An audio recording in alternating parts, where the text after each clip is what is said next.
In this series, lowimpact.org and the Open Credit Network talks with people working to build a mutually owned, democratic, decentralised economy that builds community and doesn't destroy nature. We want to increase collaboration to bring about system change. Find links to the sites mentioned in the videos in the description below. Join the conversation by liking, commenting and subscribing to our channel. So hello, I'm talking with Lynne Davis today of the Open Food Network. Hi Lynne. Hi. And I would like to help spread the word about what you're doing, but for beginners and especially for non-techies, and to Sure. talk about how the new economy sector, for want of a more precise label, can come together and start to take over the economy. So by way of introducing you, so what do you do? So I'm part of the team that runs the Open Food Network. So the Open Food Network, we're a global organization, and we operate in regions around the world, including the UK. So obviously the UK is where I'm most involved. And we create tools, software, opportunities for learning for the purposes of building community food enterprises. So food enterprises that put people and planet before profit, I suppose. And why do you do it? What problem are you trying to solve?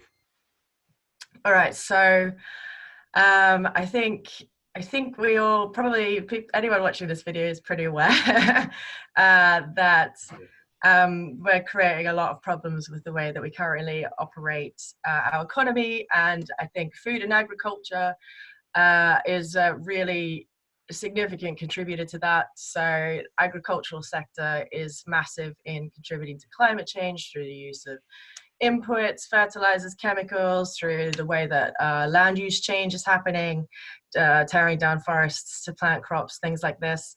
So globally, agriculture is a huge contributor to our ecological impact.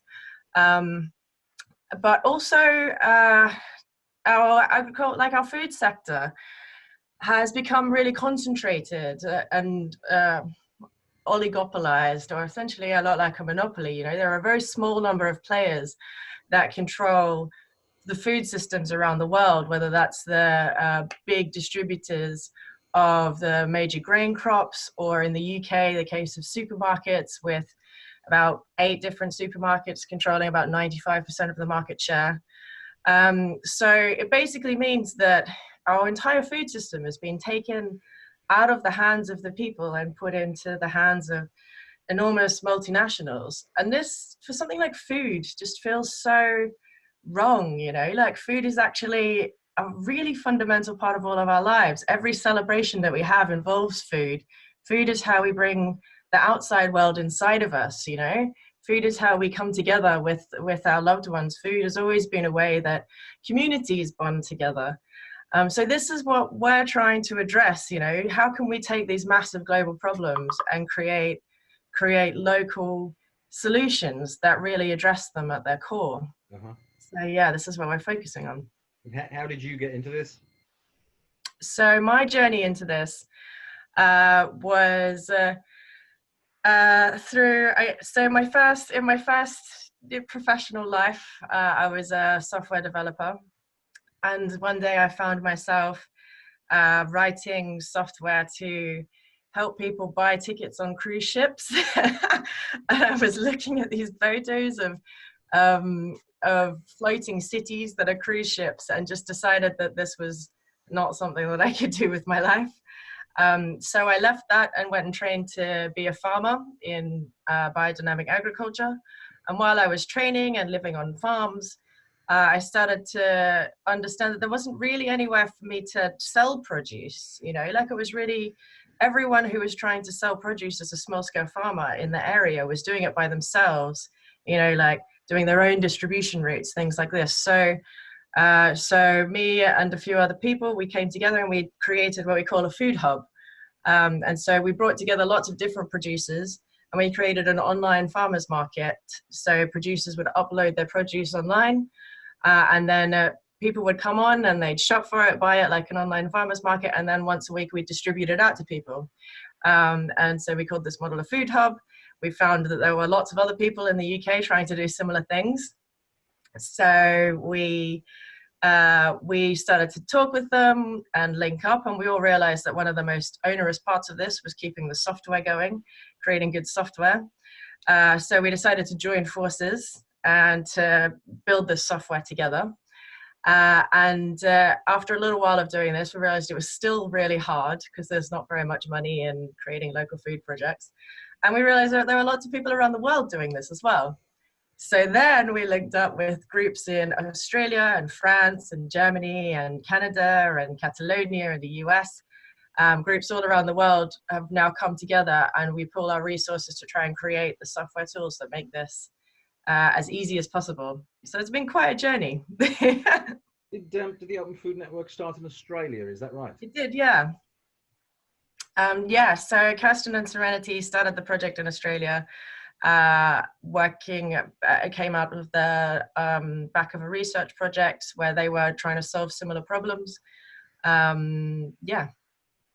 And is it very technical? I mean, are non-techies able to use your system?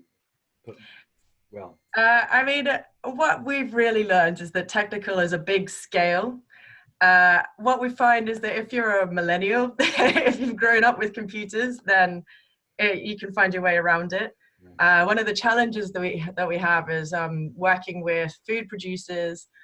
Often food producers are they've actively chosen a life that's not technical. So there's a higher amount of technical kind of phobia often. I don't like to generalize, but it does tend to be the case. So actually, like what it does show us is that there's a really important role for this kind of community scale middle organization, that some people in the community who can bring together the different local producers and do some of that technical work. It's quite and upload products and make sure the photos look good, things like this. So yeah, someone who can play that role in a community to help the different producers that just want to spend their time out in the field doing what they do best is a really important role. Yeah, because even uploading an image would be hard for somebody who just doesn't know how to do it. Exactly, and we do our best to make it as easy as possible. We try really hard for that, and a lot of work goes into making it, as easy as possible to make all of this happen. But it's just a fact of the world, like software and computer systems have developed so quickly over the past very few years. We can't expect everybody to have prioritized making that knowledge part of their life in that really short time. Yeah. What successes have you had? So the project has been on quite a journey in the past 6 years. I think in the UK it feels really amazing to be working with a lot of the different food hubs and community food enterprises that we work with across the country. And I feel like the real successes belong to them. So like Tamar Valley Food Hubs, for example, in the Tamar Valley down in Cornwall, they're just an incredible organization. They work with about 40 different local producers. They bring this produce together. They do partnerships with the local council and local authorities to try and make this food accessible to more people. And they've been partnered in projects where they work with, a lot of the raw skills around how to make better use of food. So things like cooking programs that teach people how to cook from scratch so that they can get these affordable local vegetables and actually make best use of them. So that's been, seeing that journey where it goes so much deeper than just, hey, here's some vegetables available to you. Even that is not necessarily socially transformative. So their journey in terms of how they can actually help people really incorporate good food into their lives is really inspiring. Mm-hmm. Another project that is absolutely mind-blowingly awesome are the New Dawn Traders. They have a ship. Yeah, exactly. And there's actually a whole network, the Sail Cargo Alliance, of different organizations doing this, but Alex from New Dawn Traders has been one of the driving forces, and she's incredible. So they take their ship, the galleons, and they bring on crew. So people pay for the kind of experience to be part of the crew. They sail it down to the Mediterranean, pick up loads of different crops that don't grow in the UK, you know, and like olives and olive oil, things like this. They put it on their ship and then they sail it all the way back to the UK and distribute it through the Open Food Network. And yeah, like it's just really fascinating exploring the dual revenue streams that they're taking to be able to make this work, and how they're, you know, really trying to transform, because obviously in a country like the UK, you know, we can't produce all of the foods that we consume here. I don't know about you, but I don't want to go without olive oil and chocolate and coffee in my life. So there's always going to be a role for importing food into this country. Yeah. And trying to explore that through completely sustainable means like the power of wind is really inspiring. Yeah. So we had a 5-litre container of olive oil from the sailboat project. Right. Yeah, they're part of the alliance as well. Yeah. Yeah. And you know, people came around and we explained and said, like, this is produced by a small family farm in Portugal. It's brought here by a cooperative on a sailboat. It's like, how many boxes can you tick? Right. And there's something so powerful about that story, right? Like when food has a story behind it, I feel like it gives it a depth that actually, I mean, my own feeling in this is that it enhances the nutrition of the food. It's like when you eat it, all of these positive memories are being kicked off at the same time, and the feeling that it generates in your body is a really incredibly positive feeling. And I feel like that helps there's something where the food becomes more powerful because of that. And I think, yeah, you know, like there's so much of our food that can have these kind of stories with, you know, if it's the salad growing down the road that was harvested and then delivered by bicycle, or the olive oil by ship, or, you know, like bringing these stories into our food and then bringing people together to eat it.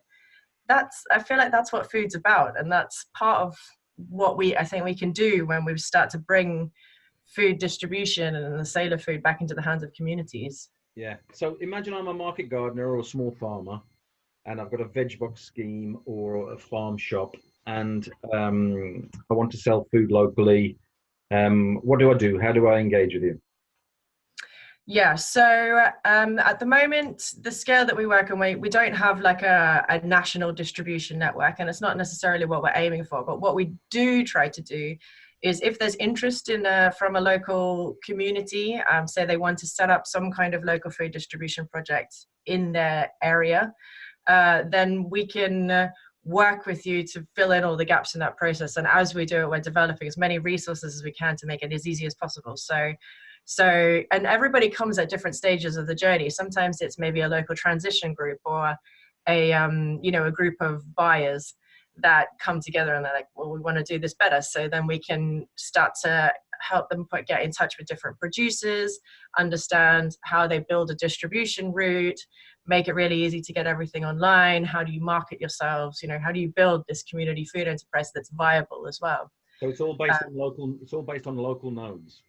It's all based on local nodes, exactly. So we really operate with the principle of subsidiarity. So what's the most local organizing that you can do? So like when you're growing a carrot, it has to be pretty local. You can't, you know, there's a specific place that carrot is growing. But when it comes to distribution, actually every farmer driving all of his carrots or whatever around is quite resource intensive. And so by cooperating and coordinating regionally or locally, you can start to make that more efficient. When it comes to building the software, like it turns out that all around the world, we are constantly encountering people with the same problems. You know, the same challenges are coming up in India and South Africa, as well as, you know, the UK and Australia. So by pooling our resources to develop the software, we feel that, we're kind of getting benefits that reach out around the world.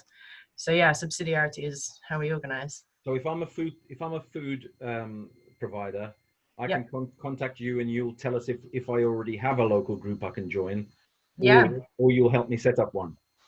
Yeah, if that's something that you have in your capacity. You could also, I mean, we do have a lot of producers that sell just in themselves. as an individual farmer through the Open Food Network. So that's also an option. And a lot of market gardeners will do that. Maybe if they've got like a CSA scheme or a box scheme, so there's lots of different ways. And I think, but we're definitely open to have a chat and see how we can work together. So an existing community supported agriculture scheme can just join the Open Food Network? Yeah, absolutely. And what about the customers? What's the customer's journey? How do they interact with you? Yeah, so what we try to do is work with so again, we don't have the big marketing budget that VC funded organizations tend to have. So we are a lot more concentrated and specific, and we work with our producers and our food hubs to better market their own produce. And so a lot of that happens through social media. Social media is really effective because it's an online buying platform. So people hear about it through Facebook and click the link and go and can start shopping. So we tend to work in the local areas, understanding what are the different ways that people can, with no budget, reach as many people as possible. And it tends, like, social media and word of mouth tend to be the ways forward. So, we have a map on our website that shows where all of the producers and hubs are, if you're just seeing this and you want to have a look if there's something close. And like another thing is that most of our food hubs, they don't promote themselves as the Open Food Network, so you would have heard of them as the enterprise that they are. We feel like our role is to stand in the background and support while the local enterprises shine their bright light. So definitely, like, have a look at the map and see if there's someone close. If not, then it would be great to be building more of these around the country if anyone's keen. And for a customer, is the food delivered to your home, or can you also go? It varies. So again, this is where the communities design their own distribution systems. So a lot of the different enterprises do home delivery. Most of them do pickup points. So maybe there'll be a pickup point at a local school or a local pub or the town hall or something like this. So again, that kind of food goes from a central packing hub down to nodes of where people can pick up.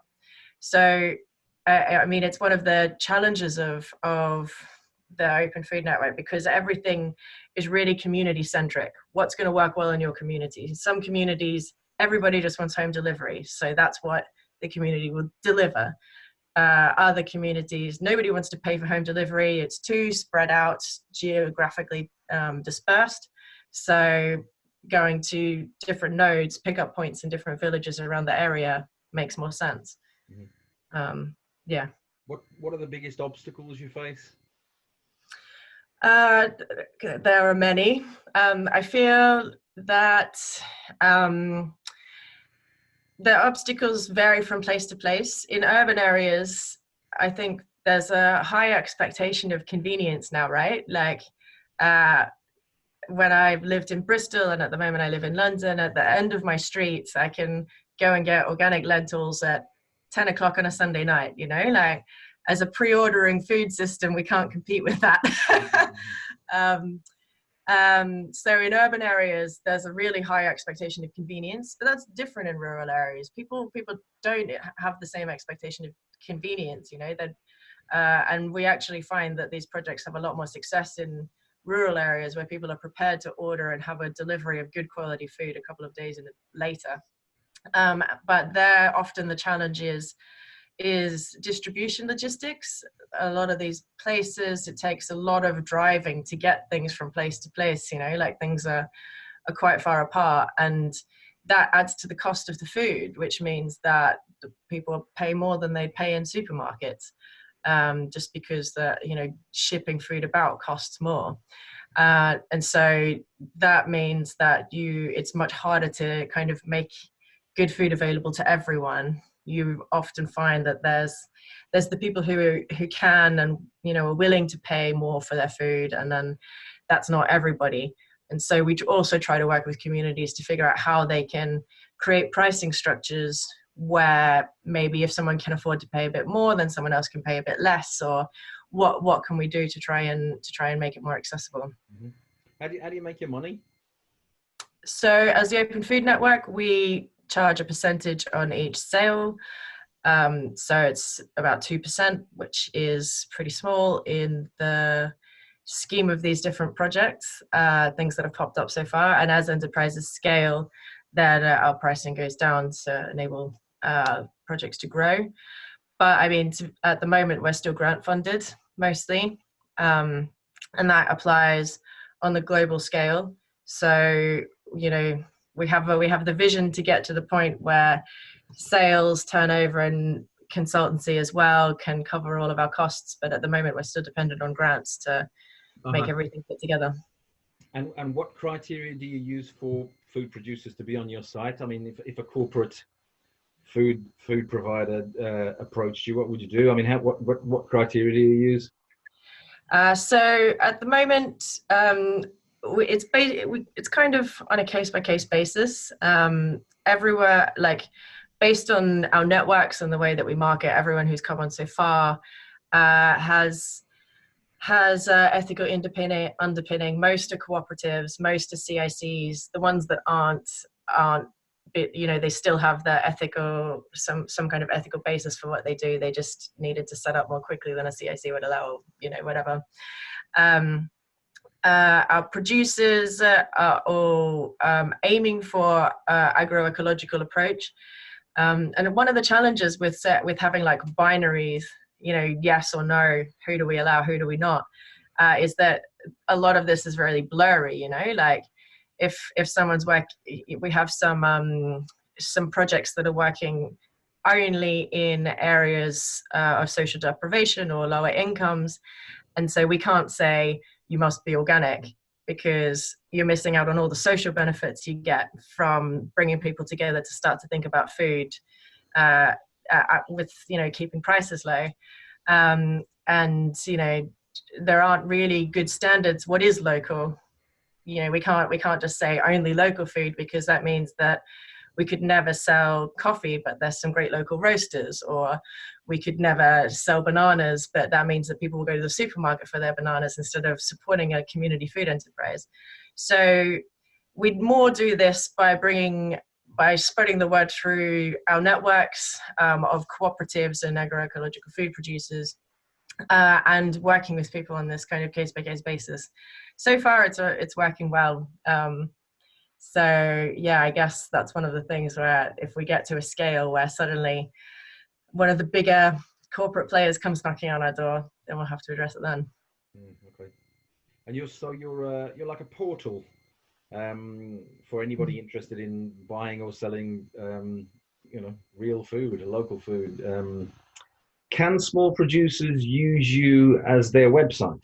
Could they have a section of a page on your website, so they don't need a website themselves, or, you know, if not that, at least use you instead of installing an online shop? Yeah, I mean, we serve as an online shop. You can certainly put all of your information up there in terms of like pictures and what you do and what you're about. We tend to find that most producers and hubs will have some kind of about page as well, and then they'll link to the shop from their website. But yeah, I mean, others don't. Others just have their shop and it has all of their information and all of their products, and that's their website. Yeah, it really varies. So can customers sort of get deliveries from more than one supplier in their area in the same delivery? Is there interaction between the different suppliers? Yeah, well, that's the role of the food hubs. So they bring together the different producers under one umbrella as a online farmers market. And that's, yeah. So that's the main way that it's done, through people who are kind of building these food hubs. They'll bring together loads of different producers under one banner. And I had a look around your site. There was the one thing I didn't understand. For some shops, it said they're closed for orders. I couldn't order anything. I wondered why that was. Yeah, so the way that we structure the ordering is that we do it through what we call an order cycle. And the order cycles, essentially that means that there's a closing date for orders. So people will order, say, hi cat. This is Keith. In front of the screen. It's making me laugh. Yeah, so we have a closing date for orders. So that the producers have time to prepare them. That means you bake the number of loaves of bread, or you pick the number of bags of salad, and then they get delivered a couple of days after, generally. And that the reason for this is that there's less wastage this way. So if you have a farmer's market, say on a Saturday, and you bake 50 loaves of bread and then it rains and no one comes, what happens to that bread? It tends to be wasted. So we structure around this idea of an order cycle, which could be constantly open, or it could be with really like tight turnarounds. But that's why some of the shops are closed. Yeah. And so, I mean, some of them have also stopped trading, or they just came on to test it out, things like that as well. But yeah, for the most part, it is based on order cycles. We get a veg box delivered from Sutton Community Farm. Nice. I interviewed Alice a couple of weeks ago. Yeah. We used to get a fish box from a guy who drove down to the coast and met the small family fishing boats, but he stopped doing it. Can I use the Open Food Network to find another one? Yeah, so we have an amazing fish supplier that distributes nationally by courier on the Open Food Network, called Soul of Discretion. And they're a really inspiring project. They're based out of Plymouth. I hope I got that right. And they only work with small catch fishes. They've done a lot of research into the most sustainable fishery practices. They do a lot of fish that's frozen as well, because with fish life cycles, actually, there are certain times of year where you can catch a larger number of the fish without damaging the population. Other times of year you can't. So they really try to encourage people to be ordering frozen fish when that fish is out of season, so yeah, they've done a lot of research, and they work with some incredible fishes to try and make sure that we can eat fish as sustainably as possible. They're amazing.